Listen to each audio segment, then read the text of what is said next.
Hi, everyone, and thank you, Alex, for the opportunity to be here today and for everything that you do to help provide information to make us more informed voters. I do appreciate that.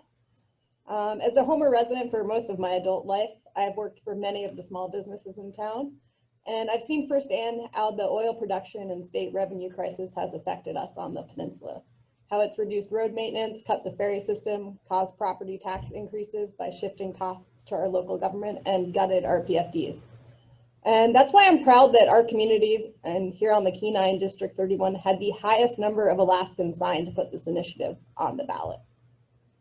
We have all felt the effects of this revenue crisis firsthand. And as Alex mentioned, I've also had the privilege to work for the legislature for a couple of years.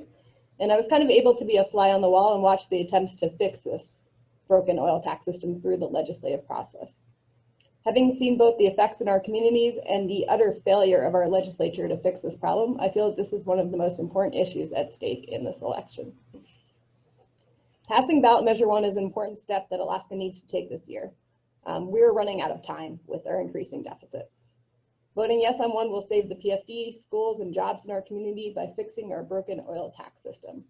So I just want to take a moment and say how we got here. So first, I just want to say I am not an expert in the oil and gas policy, and I'm here to assure you that as a voter, you do not have to be an expert to understand this ballot measure and why to vote yes. So historically, since Alaska first started producing oil for about 36 years, we received 27% of all of our oil revenues. The current oil revenue structure, known by its bill number as passed in the legislature, is SB 21, and that was passed in 2013. Under this system, we currently receive about 16%. SB 21 was written by oil lobbyists and passed with the help of legislators receiving paychecks from the industry. Alaskans immediately right then attempted to repeal this oil giveaway by referendum, and that was put to the voters in 2014.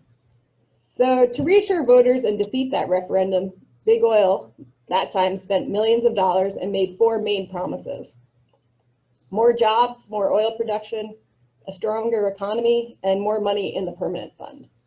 So what did Alaskans get instead?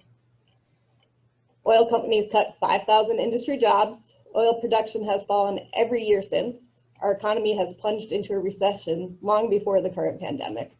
And we all know what happened to the permanent fund and our dividends. Alaskans have been forced to sacrifice, to give up our core services, give up our dividends, while the oil companies have been asked to give up nothing. We've seen our ferry system cut, schools underfunded, our roads falling apart and not maintained, and the forecasts really aren't looking any brighter. Alaska is the most profitable place in the world for ConocoPhillips, and will continue to be after this ballot measure passes. Ballot Measure 1 will keep a fair share of our oil wealth in Alaska, creating jobs and stimulating our economic growth, instead of sending those investments to places outside. According to ConocoPhillips' annual report, 68% of their profits were earned within Alaska, but only 15% of their investment was put back in. So just think about how much money is leaving our state. If we do not pass Ballot Measure 1 in January, the legislature will have no choice but to cut more jobs, reduce ferry service even farther, cut our road maintenance budgets, and look at closing schools. And the permanent fund dividend will likely disappear next fiscal year or the year after. So that's kind of how we got to this place. So I'll just go through a little bit what Ballot Measure 1 does. Ballot Measure 1 only applies to the 3 largest and most profitable oil fields on the North Slope. It does not apply to smaller, new developing fields or any Cook Inlet oil and gas fields here on the peninsula. Ballot Measure 1 modifies the current tax structure, making 4 common sense changes to the current oil revenue structure.